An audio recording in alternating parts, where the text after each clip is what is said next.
There was an envelope taped to the inside of the sugar jar. Not sealed, not hidden, just sitting there, taunting me like it wanted to be found. At first, I thought it was a list. My hands were sticky with flour, halfway through baking her favorite pear tart for her Friday team celebration. So I peeled it off, expecting some passive-aggressive shopping reminder. But the handwriting, God, the handwriting, wasn't hers. It was mine, and I hadn't written it. I stood in the silence of our spotless kitchen, reading a letter I apparently wrote. The words were in my voice, in my rhythm, even in my signature crooked R. But I had never put pen to paper. Not for this. If you're reading this, you already feel it, don't you? That sour taste in your chest. The aching questions you're too tired to ask. The way she flinches when you say her name in your sleep. I stopped breathing. Not because of what it said, but because I realized what drawer she'd opened to find this paper. She'd found my letters. The ones I'd been writing in secret for weeks, maybe months. Each one a whisper into the void. None of them ever meant to be seen. But someone had read them. And someone had written back. I read on. You've been watching her reflection instead of her eyes. You've noticed the mirror lies less than her smile. But here's the thing you haven't asked yet. Do you really want to know what she did on September 14th? My stomach dropped. That date had been haunting me for weeks. The night she said her phone died. The night she didn't come home until 2:17 a.m. The night I pretended to be asleep because asking would have sounded like begging. I set the letter down like it was poisonous. I checked the door. It was still locked from the inside. She wasn't home yet. She'd said she'd be late. The same way she always said it now, like an echo of someone else's voice. I checked the sugar jar again. Nothing else. I pulled out every other container in the kitchen.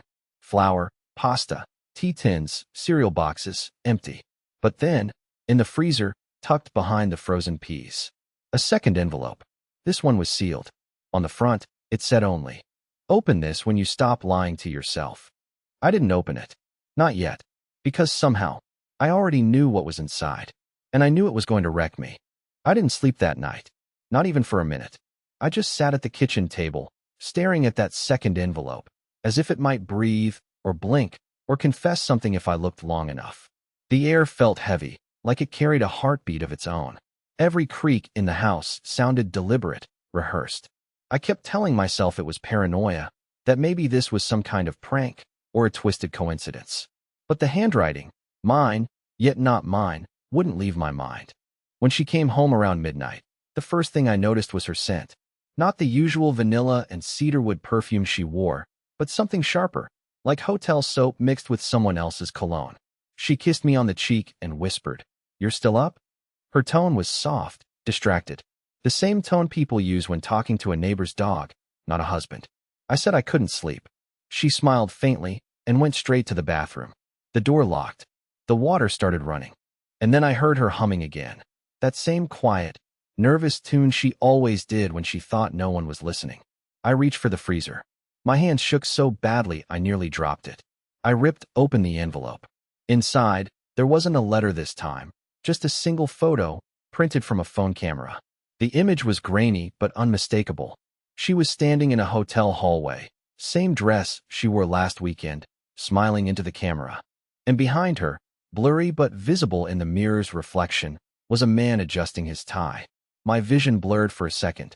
I don't know if I wanted to vomit or scream or laugh. The photo wasn't dated, but I didn't need a timestamp. I remembered that weekend too well, the one where she claimed her team had booked a cabin in the woods. I slid the photo back into the envelope before she came out of the bathroom. She looked calm, towel around her neck, scrolling through her phone. I asked if she had fun at work. She said, "As much fun as work can be," and giggled like nothing mattered. I wanted to ask who took the photo. Instead, I smiled like an idiot and said, "You smell different." She froze for half a second, just one, but I caught it. That micro-expression, that glitch in her mask. Then she laughed it off and said she tried a new body wash. That night, I waited until she fell asleep and checked her phone. She had a new passcode. She'd never had one before. I stared at that 6-digit prompt, feeling like I was standing on a cliff with no parachute. I went back to the kitchen, poured a glass of water, and saw the sugar jar again. Something inside it had changed. The paper that once held the first note was gone. I swear it was still there earlier. Now only sugar. Perfectly smooth. Like it had never been touched. I stuck a spoon in, just to be sure. There was another envelope buried halfway down. This one had sugar crystals clinging to the paper, and across it, scrawled in my own handwriting again. Stop pretending she's asleep. She's watching you right now. I looked up. The bedroom light was on, and the silhouette standing in the doorway wasn't moving. I froze. Not just physically. I mean, every muscle, every thought, every trace of warmth inside me turned to ice. The silhouette in the doorway didn't move. It didn't shift or speak or even blink. It was just there, backlit by the bedroom lamp, standing like a statue, hands at her sides, eyes, presumably, locked onto mine. I didn't know what to say. Should I pretend I hadn't found the note? Should I say I couldn't sleep? Should I ask her what the hell she was doing watching me from the dark like that? But before I could even exhale, she turned and walked back inside the bedroom, leaving the light on. Not a word. Just silence.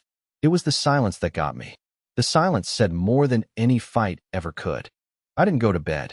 I sat at the table, staring at the sugar-encrusted envelope, reading that message again and again. Stop pretending she's asleep. She's watching you right now. Not a riddle, not a metaphor, a warning, or a threat. I didn't know which one was worse. The next morning, she acted like nothing happened. Made French toast. Hummed. She even offered to drive me to the station, which she hadn't done in months. I stared at her across the table and watched how she chewed. Slow, methodical, unfazed. Meanwhile, I was unraveling. I was barely keeping my hand from shaking every time I lifted my mug. But I kept quiet. I needed to know more. I needed proof. Not blurry photos. Not anonymous letters or mirrored hotel shots. I needed something irrefutable. Something that would shatter the performance she was putting on and expose whatever double life she was running behind the curtains. That evening, after she left for another so-called branding intensive, I went into her closet. I wasn't proud of it. I wasn't even sure what I was looking for. But I knew something was there. Something had to be. And sure enough, there was. Not in a locked drawer. Not under the floorboards. No, it was all sitting in a shoebox marked winter scarves. Like betrayal didn't even deserve a better disguise. Inside were 6 printed photographs. All of her. Different outfits. Different hotel rooms. Same man. He had a scar across his eyebrow and always wore the same braided leather bracelet on his right wrist. He never looked at the camera, always at her. And in every photo, she looked back at him with a softness she never gave me anymore. But that wasn't what broke me. Tucked beneath the photos, folded neatly, was one of my letters. One of my private, handwritten letters, the ones I had been writing at night, venting into silence, promising myself I'd never show anyone. She'd found it. Read it. And instead of confronting me, she hid it. No, worse. She circled one line in red pen. A line I barely remembered writing. I'm scared she'll leave, but more scared she already has. Next to it, she'd written one word. Just one. In her familiar loopy handwriting. Correct. That was the moment I stopped breathing. That was the moment I understood this wasn't a normal affair. It wasn't just lying or drifting apart. This was a performance, yes, but I wasn't just the audience. I was the punchline. Before I could even react, my phone buzzed. An unknown number. One message. Stop. Whatever you just found, put it back. She's almost home. And just like that, headlights splashed across the living room wall. She was early. I swear the sound of her tires on the driveway was softer that night. Intentional, maybe. Like she was testing how long it would take me to notice she was home. Like this was all some game she'd already won, and now she was just playing with the pieces. I didn't even bother putting the photos back in the box. I dropped everything, slid the closet shut, rushed to the kitchen. My mind was moving too fast to fake anything convincingly. I wiped the sweat off my palms and stood by the sink, pretending to drink water. The front door opened. Keys dropped in the bowl. Then silence. Too long. She usually calls out when she comes in. Even on the worst days, she says, "Hey," or "I'm home." But now, it was just the quiet sound of her boots crossing the hardwood, one slow step at a time. She didn't speak until she was halfway into the kitchen. "Did you do anything interesting while I was gone?" Her voice was calm, smooth, but it had that edge again, like a knife, so sharp you don't feel the cut until you start bleeding. I turned around, keeping my expression blank. Just worked. Watched something dumb on TV. She tilted her head, examining me the way a scientist might observe a rat that solved a maze too quickly. "You're sweating. It's warm." It's October. I nodded. Must be getting sick. She stepped forward, smiled, and, just like that, kissed me. Not a sweet kiss. Not a real one. Just lips pressed to skin, calculated. Studied. It felt like being tagged, not loved. And then she reached into her coat pocket and placed a small black flash drive on the counter. Here, she said. Client gave me this to review. Mind plugging it into your laptop for me? I blinked. What's on it? Nothing you'll understand. She walked off before I could answer. I stood there staring at it. A simple USB. Could have been empty. Could have had photos. Could have had spyware. For all I knew, it could have been a trap, planted to see if I'd take the bait. I didn't touch it. Not yet. Instead, I waited until I heard the shower running. I moved fast, back to the closet, pulled out the box, stuffed the photos back inside, but I kept the circled letter. That one I folded and slipped into the back pocket of a book she'd never touch. A long-forgotten novel about the Spanish Civil War. Back in the kitchen, I stared at the flash drive again. Curiosity ate at me like acid. Eventually, I couldn't help it. I plugged it into an old Chromebook I kept disconnected from Wi-Fi. Just in case. Only one file. No name. Just a timestamp. September 14th, 9:47 p.m. I double-clicked. A hotel room. Her voice. Laughter. The camera was shaky at first, then stabilized. She was in the frame, hair up, wearing the black silk robe I thought she'd thrown away years ago. She turned toward the camera and said, "He has no idea, does he?" Then, the man appeared. The same one from the earlier photos. Scar above his brow. She whispered something I couldn't quite hear. He laughed. Then she added, clear as day. "If he ever finds out, I'll just cry. He believes everything I say when I cry." My vision went blurry. I paused the video. Closed the laptop. The water was still running. She was still in the shower. Laughing maybe. Singing. Or just rinsing off the evidence. And I realized something that chilled me to the bone. She wasn't just cheating. She was rehearsing. She was preparing to weaponize her tears before I even caught her. And I had no idea how many more scenes were already scripted. There's a particular kind of madness that settles in when you realize your entire reality is a carefully built stage set. And worse, when the actor smiling at you across the dinner table knows you've seen the backstage wires and still keeps performing like it's opening night. I didn't sleep. Again, the hotel footage haunted me. Her voice especially. That soft, syrupy tone she used when telling him how easy I was to manipulate. It rang in my skull like church bells in a dead town. If he ever finds out, I'll just cry. Like tears were a currency she knew I'd never stop accepting. I needed a plan. A real one. Not petty revenge. Not some dramatic confrontation with screaming and ultimatums. That's what she'd expect. That's what she'd scripted for. I had to go quiet. Surgical. I needed to turn her own performance against her, without her even realizing I'd rewritten the ending. First step, I started recording everything. I set up a hidden voice recorder behind the bookshelf. Another under the bed. I repurposed my old webcam into a motion detector. It wasn't paranoia anymore. It was evidence collection. And it didn't take long. 2 nights later, while she was at yoga, the motion sensor caught someone walking through the hallway. A man. I only saw his back. Tall. Confident. Holding a jacket over his shoulder like he owned the place. He went into the bedroom. 7 minutes later, he came out again, this time with her behind him, barefoot, wearing the same robe from the hotel video. They kissed at the front door. Twice. Deeply. Slowly. She gripped his wrist before he left, said something I couldn't hear. I paused the video and rewound that moment over and over. Not because I needed more pain. I had enough of that to fill a cathedral. No. I watched because I noticed something strange. There was a flash drive clipped to his car keys. Same brand. Same model. She'd given me one too. Why? What was the point? She wasn't just being careless. This was planned. Too many patterns. Too many breadcrumbs. She wanted me to find it. Or someone else? Was she gaslighting me? Or using me as her alibi? That's when the second theory formed. What if she wasn't just cheating? What if she was building a narrative? Something she could use to shift blame if things ever went public or legal. I went back to the USB. Checked the file metadata. It had been edited the day before she handed it to me. Edited on a MacBook with a user profile named Rivera. We didn't own a MacBook. Rivera wasn't her last name. It wasn't mine. I Googled it. Bingo. Rivera Consulting. A boutique law firm specializing in reputation crisis management. The kind of firm political candidates and CEOs hire to clean up messy affairs, quite literally. I scrolled through their client list. One name stood out. His name. The man from the video. It wasn't just an affair. It was a strategy.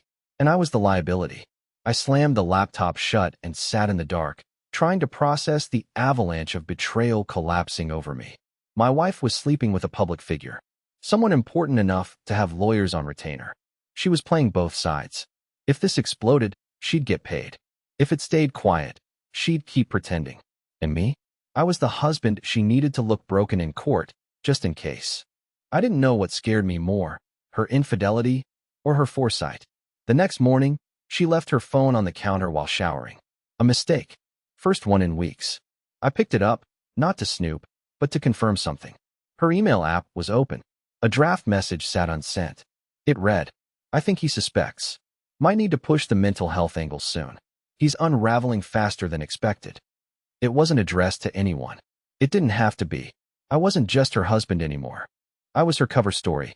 I stared at that unsent email until my fingers went numb. Push the mental health angle. I read it at least 10 times, letting each word settle like ice in my bloodstream. So that was it. That was the next phase. They didn't just want to get away with betrayal. They wanted to rewrite the narrative entirely. And I was supposed to play the role of the unstable husband who finally snapped. They weren't covering their tracks. They were preparing to erase mine. But I had something they didn't know. I'd stopped playing dumb. And if they wanted a performance, I'd give them one they'd never recover from. I backed out of the draft, careful not to trigger a read receipt or modify anything.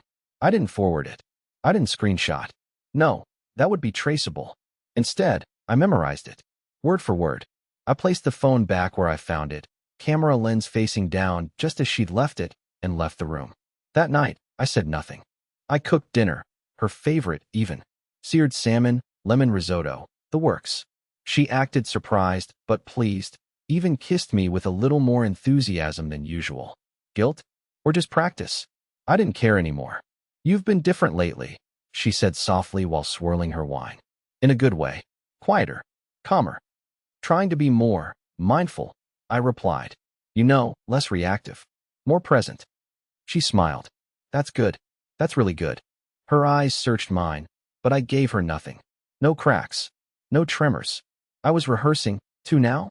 The next day, I visited someone I hadn't spoken to in almost a decade, my old roommate from college, Lyle. We hadn't kept in touch, not for any reason other than life getting in the way. But Lyle now worked in cybersecurity. Not the surface-level IT stuff I did for clients, but the deep kind. Data forensics, metadata tracing, encryption, reputation leaks, all the dark corners. We met at a quiet cafe 2 towns over, and I brought a copy of the flash drive and one of the photos from the shoebox. "I'm not asking you to hack anyone," I told him. "I just need you to tell me if this was modified and when." He raised an eyebrow, but nodded. "And if it was? Then I need a timestamp. And a printout. Nothing digital. No trail." He agreed, no questions. And 3 days later, he handed me a manila envelope over breakfast. "You're right to be careful," he said while sipping his coffee. "Whoever did this tried to mask the timestamps using a cloned environment, but the digital fingerprint didn't match the camera model metadata. Someone edited this footage, overlaid it with a different audio track, cropped it, and compressed it. This isn't just surveillance. It's narrative building. Framed." I nodded. I didn't need to hear more. They weren't just trying to cover up an affair. They were constructing a version of me that would be impossible to defend once it was in the open. The mentally fragile husband. Erratic. Unstable. Dangerous, even. A man who might spiral, say unpredictable things, become a legal liability. All they needed was the final push. Maybe a confrontation, maybe an argument on record. Maybe something as simple as me screaming at her in a hallway while someone filmed it. I couldn't let that happen. So I took the opposite approach. I began speaking gently to her, even when I wanted to throw plates across the room. I let her forget our anniversary dinner and pretended not to mind. I complimented her hair, even though I knew it was styled for someone else. I even left a few of my own letters in plain sight. New ones, intentionally vague, some erratic, some poetic, some filled with self-doubt and spiraling questions. I needed her to believe I was falling into their story, because only then would she feel safe enough to let her guard down. 2 weeks later, it happened. She came home late, but this time, she was drunk. Not giggly drunk. Sloppy drunk. She dropped her purse at the door, kicked off her shoes, and laughed to herself as she staggered into the kitchen. "I saw him tonight," she said without being asked. I didn't even flinch. "Yeah." She leaned on the counter, swaying like a reed in wind. "He said soon. That once we've got what we need, he'll make it official." I stayed still. Her grin wobbled. "You should probably pack a bag. Before things get messy." I nodded like a fool. "Thanks for the warning." She blinked, confused at my calm. Then she laughed and stumbled down the hallway to bed. I sat alone in the kitchen, hands gripping my knees, teeth clenched. It was almost time. Because while she was laughing with her lover, I had already mailed a sealed copy of that manipulated video and my cyber forensic report to Rivera Consulting, marked, "If anything happens to me, release this to the press," with a lawyer's name forged on the return address. And I wasn't done. 3 days after her drunken slip, I started planting my own version of breadcrumbs. Not for her, but for the people she was aligned with. The moment I realized I was being framed, I stopped thinking like a husband and started thinking like a liability handler. They were building a case, so I gave them one. The version they wanted, just fractured enough to feel believable, just tragic enough to be pitiable. I created a new email address under a fake name. I sent vague messages to her work address. Lines like, "I just want closure, and you promised this wouldn't happen this way." Emotional. Incoherent. Then I deleted the drafts, cleared the cache, and left just enough traces for someone to find. Just enough to fit their storyline. She started smiling more. I think she thought I was unraveling. Perfect. I watched her rehearse phone calls when she thought I wasn't listening. "He's getting worse," she whispered once while pacing the hallway. "He hasn't left the house in a week. He's not eating. It's like he's slipping." She even used the word erratic. Twice. I smiled at that. She was leaning into the script now. Fully. She started journaling. On paper. Which was laughably careless for someone trying to bury a man. I found it under the sink in the guest bathroom, stuffed behind a box of tampons. The entries were coded, but not hard to crack. She referred to me as E. The other man as R. Rivera, presumably. He spent all day cleaning the same cabinet 3 times. I think he's entering a loop. R says soon. He says we need one more incident. I can't pretend much longer. He keeps looking at me like he knows. R brought the envelope. Everything's almost ready. Everything. That word stuck with me. I reread it 5 times. They were preparing something. Not just digitally. Something physical. Documents? Signed affidavits? Legal filings? And what did incident mean? Were they waiting for me to break down publicly? Hit her? Leave threatening messages? I'd done none of that. I was calm. Careful. Dull, even. I'd been rehearsing my own stillness with the precision of an actor in his final role. But then something happened I hadn't planned for. She went quiet. Not cold. Not fake nice. Just silent. For 2 whole days, she barely spoke. She left her phone in plain sight. No late-night texts. No secretive calls. She smiled at dinner. She watched TV next to me and even rested her head on my shoulder once. That scared me more than anything. That meant something had shifted. And then I got the text. From an unknown number. No name. No intro. Just, "Check your mailbox before she does." I didn't think. I moved fast. Slipped on my shoes and jogged outside. Opened the mailbox and saw a single unmarked envelope inside. I looked around. No cars on the road. No watchers. Nothing. I went back in, locked the door behind me, and tore it open in the hallway. Inside was a printed legal draft. Pages of it. A petition for involuntary psychiatric evaluation. My name at the top. Her name at the bottom. The form wasn't filed yet, but it was signed. By her. By a doctor. And by someone listed only as a legal guardian ad litem, Rivera. They were going to have me committed. And the supporting documents? Fabricated entirely. Attached to the back were screenshots of fake emails I'd supposedly sent to her, transcripts of imaginary threats, even a false police report with a forged badge number. I felt like vomiting. The floor tilted beneath me. This wasn't a plan to cover an affair anymore. This was an assassination of character. If I hadn't seen this envelope first, if she'd gotten to it before me, I'd have never known. She could have hidden it, waited for the court summons, sprung it when I least expected it. I stared at the signature.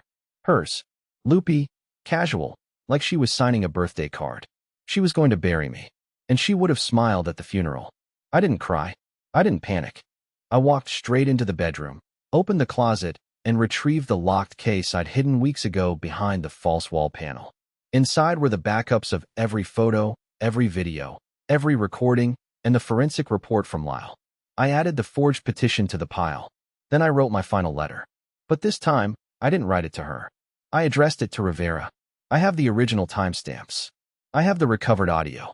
I have copies stored with 3 separate people. If anything happens to me, publicly or quietly, this goes to the media. And not just the media. The ethics committee. The courts. His family. Hers. Yours. I sealed it. Labeled it. For leverage, not revenge. And left it in her briefcase. No signature. No threats. Just presence. Let her read it. Let her wonder. Let her try to guess how much I knew. And how much I'd already set in motion. The next day, she left without a word. And didn't come back that night. She didn't come back that night. And for the first time in months, I didn't pace the floor. I didn't listen for the click of her keys in the door. I didn't check the driveway a dozen times like a desperate shadow of a man waiting for his world to return. I let the silence stay. It was warm. Heavy, but warm. By the time the sun came up, something in me had shifted. I wasn't angry anymore. I wasn't even hurt. I felt emptied. Not the kind of empty that aches, but the kind that clears. Like a house that's finally quiet after a long, loud storm. When she finally texted the next afternoon, it wasn't an apology. It wasn't an admission. It was clinical. Sterile. A digital handshake after a crime scene. I'll be staying at a friend's. Give me time to collect my things later this week. Please don't make this harder than it has to be.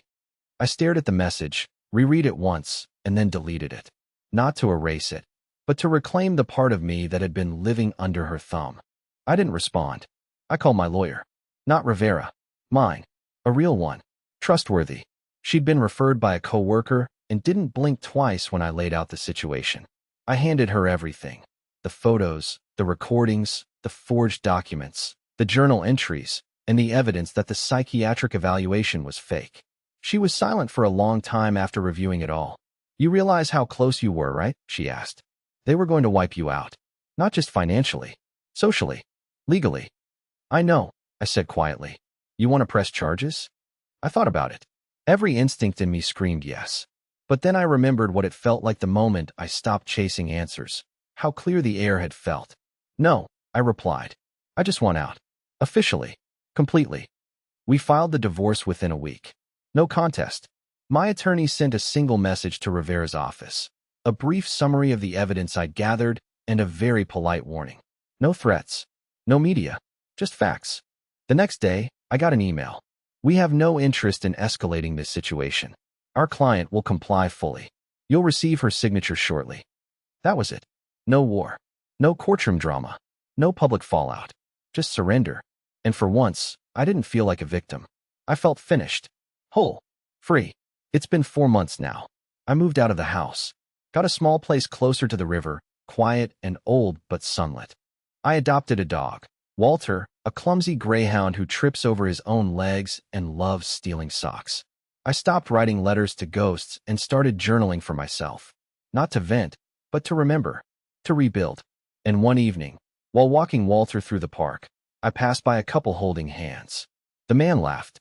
The woman leaned into his shoulder, not out of obligation, but ease. She looked at him like he was the answer, not the problem. And I smiled. Because I no longer envied them. I no longer wondered why not me. I had my answer. I had my freedom. And somewhere between the betrayal and the silence, I'd finally stopped being her story and started being my own.